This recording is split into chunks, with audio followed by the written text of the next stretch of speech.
নওগাঁর ভাষায় কথা কত কি হইছে তাই বলে কি মই অন্য অঞ্চলের বউ হওয়া পারো না? যারা তোমরা মোর ভিডিও দেখে কনফিউজড হয়ে যান যে মোর কোন অঞ্চলে বাড়ি, তার করো আজকে কয়ে থুম মই হসু নওগাঁর সোল আর চাপাইয়ের বহু। জন্ম থেকে নওগাঁর আঞ্চলিক ভাষা মোর রক্তে রক্তে ঢুকে গেছে। সেটি মই কেঙ্কা করে চাপাইয়ের ভাষা কমু কদিনই। সে যাই হোক গা, চাপাইয়ের বউ হইছু আর কালায়ের রুটি খামু না। হে মুনাপু, আপনার কি ইজ্জত থাকবে নি তাইলে? ঘরে বুহ ইজ্জত যেন বেজ্জত না হয়, এই জন্য আজকে কালায়ের রুটি খাবা আস। চাপাই নবাবগঞ্জের বিখ্যাত কালায়ের রুটি। যারা তোমরা মোর ভিডিও দেখেন তারা তো বুঝাই পারিছেন মই কার দোকানে আসছো। মই আইসু মোমেনা আন্টির দোকানে। মোমেনা আন্টি আমাকে বাড়ির হেল্পিং হ্যান্ড। তো আমরা আবার সন্ধ্যার পর পরে না তাড়াতাড়ি চলে আইসি। কালায়ের রুটি আর হাঁসের গোস্ত যেটি থাকবে সেটি দেরি করে আসলে তো হবে না বাপু। আর এই মোমেনা আন্টি স্বামী যান অর্থাৎ মোর আঙ্কেল, এই আঙ্কেল জি কিন্তু চাপাই নবাবগঞ্জের পাক্কা বাবুর্চি। আর এই বাবুর্চির হাতের যদি ইনকা করে ঝাল ঝাল মাংস পাওয়া যায়, আর এই মাংস যারা না খাবেন তার কেরে তো জীবনটাই বিথা। আর এই যে দেখো ঠাস ঠুস করে হাতের মধ্যে রুটি করা হয়ে গেল। মোমেনা আন্টিরা কিন্তু এটি ডিম সিদ্ধ বিক্রি করে শীতের জন্য। আমাকে রুটি দিবে তার আগে এটি একটা কাস্টমার দ্বারা আসলো, তো ওর জন্যই আবার রুটি করো চলো। ও মামা, মোমেনা আন্টি এগুলো কি করিচ্ছে? মোমেনা আন্টি ডিম সিদ্ধ বিক্রি করে।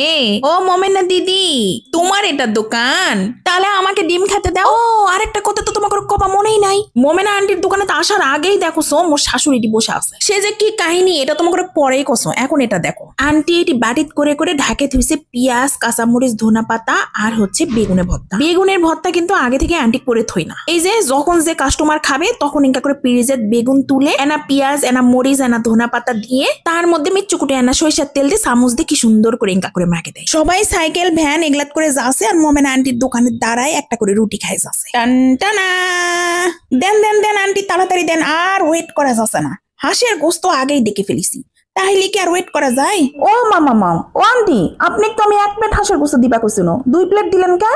আপনার শাশুড় যে আগে আসে অর্ডার দিছে, আপনার শাশুড়ের তাও দিলাম। দেখেছেন?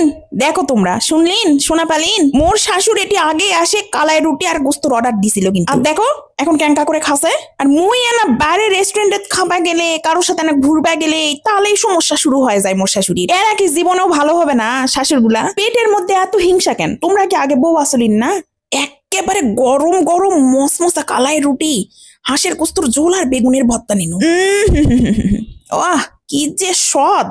মই তো গপা গপ খাবা লাগিছো। মোর প্লেট ফাঁকা হলে মোর শাশুড়ি ওর থেকে যেন হামকি মারে আনা নিয়াও পারো, এই জন্যে খাওয়া বোঝা আছো থাম। মুখ ভালোবাসলে মুই মাথা তুলে তুমু, কিন্তু মুখ যদি ভালো না বাসে তুলে কিন্তু ঠেকনাও মারবা মুই জানো। এত সহ্য করে আর থাকা যাবে না। জায়গা শাশুড়ির সাথে বাড়ির যাই বুঝ পরামর্শ হবে। এইদিকে তো মোর সোলের ঝাল ঝাল গোস্ত খায় নাক দিয়ে ভের ভের করে সর্দি বাড়াবে। আর এই দিকে দেখো মুই চাটে মুছে খাই ফেলি। তোমাকে যে দেখা মুখ কয় পিস গোস্ত দিছে 1 প্লেটত সেটাও দেখা না পাও কয়ে দাও।